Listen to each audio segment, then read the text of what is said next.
अध्यक्ष जी, मैं अपनी बात को शुरू करने से पहले, क्योंकि राजकुमार भी इस बात को कह रहे थे, ये 2 अप्रैल का दिन विशेष है सर।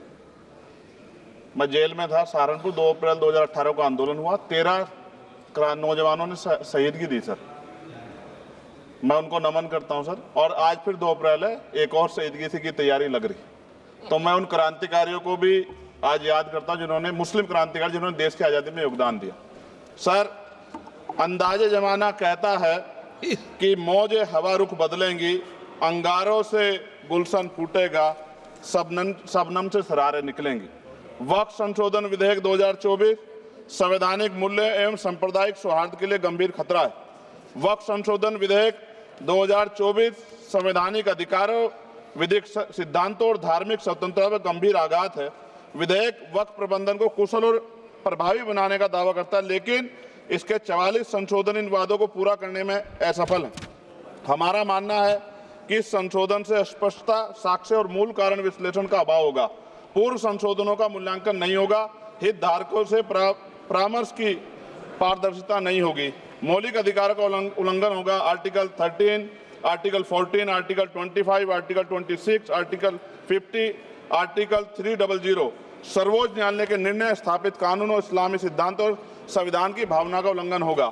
असत्य वादे बनाम वास्तविक प्रभाव, विधेयक सुधार और सशक्तिकरण का दावा करता है, लेकिन वास्तव में धार्मिक संपत्तियों के पुनः वर्गीकरण जब्ती का प्रावधान संशोधन 39A, ऐतिहासिक मस्जिदों, कब्रिस्तानों को सरकारी संपत्ति घोषित करना, जिससे सांप्रदायिक तनाव पैदा हो सकता है। जिलाधिकारियों को अत्यधिक अधिकार प्राप्त करना संशोधन 4B, जिलाधिकारी सर सरकार के होते हैं, वो सरकार के हिसाब से काम होते हैं। यहाँ जितने MP बैठे हैं विपक्ष के, इनसे पूछ के देखो कि इनके जिले में क्या हाल है। इनके जिलाधिकारी सुनता नहीं सुनता, MP बैठे हैं, पूछ के देखो विपक्ष के, आपको पता लग जाएगा। सर, धार्मिक विशेषज्ञता या समुदाय की सलाह के बिना निर्णयों से संपत्ति विवाद और विश्वास की कमी उत्पन्न होगी। ट्रिब्यूनल की शक्ति कमजोर करना और मुस्लिम प्रतिनिधित्व हटाना संशोधन 10B, धार्मिक कानून की त्रुटिपूर्ण व्याख्या और पक्षपाती निर्णय, दानकर्ता इच्छा की उपेक्षा व धार्मिक स्वतंत्रता का हनन संशोधन 5A, दानकर्ता द्वारा समर्थन वापस जिससे सामुदायिक संस्था कमजोर हुई, गैर मुस्लिमों द्वारा स्थापित वक्फ सुरक्षा समाप्त करना संशोधन 104 की समाप्ति, अंतर धार्मिक सौहार्द प्रभावित होगा। सर, सदियों पुरानी धार्मिक संपत्तियों पर सीमा अधिनियम लागू करना संशोधन 27B, कब्जा की गई संपत्तियों की स्थायी हानि, धार्मिक विषयों को दरकिनार कर वक्फ निर्धारण करना संशोधन 6C, धार्मिक ज्ञान के अभाव में संपत्तियों गलत वर्गीकरण, पंजीकृत वक्फ घोषणाओं को अपराध घोषित करना संशोधन 312, भय के माहौल में धार्मिक दान में गिरावट, मनमाने सर्वेक्षण को और वर्गीकरण की अनुमति देना संशोधन 8A। धन्यवाद वकील साहब। सर, अभी पूरा दो जाने दो। सारी धाराएं पढ़ दोगे आप तो? सर, 2 मिनट में खत्म करूंगा और ये इंपॉर्टेंट है सर, मौका दीजिए सर। बिना जवाबदेही के बड़े पैमाने पर वक्फ संपत्तियों का पुनः वर्गीकरण, प्रशासनिक भ्रम और प्रभावशीलता को नुकसान पहुंचाना संशोधन 12D, कानूनी विवादों और कुप्रबंधन को वक्फ बोर्डों की विश्वसनीयता का नुकसान, अस्पष्ट आधारों पर राज्य द्वारा वक्फ बोर्ड को भंग करने का अधिकार संशोधन 3C, राज्य के व्यापक विरोध प्रदर्शन धार्मिक लक्ष्य का लक्ष्य, सार्वजनिक हित के नाम पर वक्फ प्रशासन पर पूर्ण नियंत्रण संशोधन 37C2, व्यापक स्तर पर अशांति विरोध प्रदर्शन, कानून व्यवस्था गंभीर स्थिति।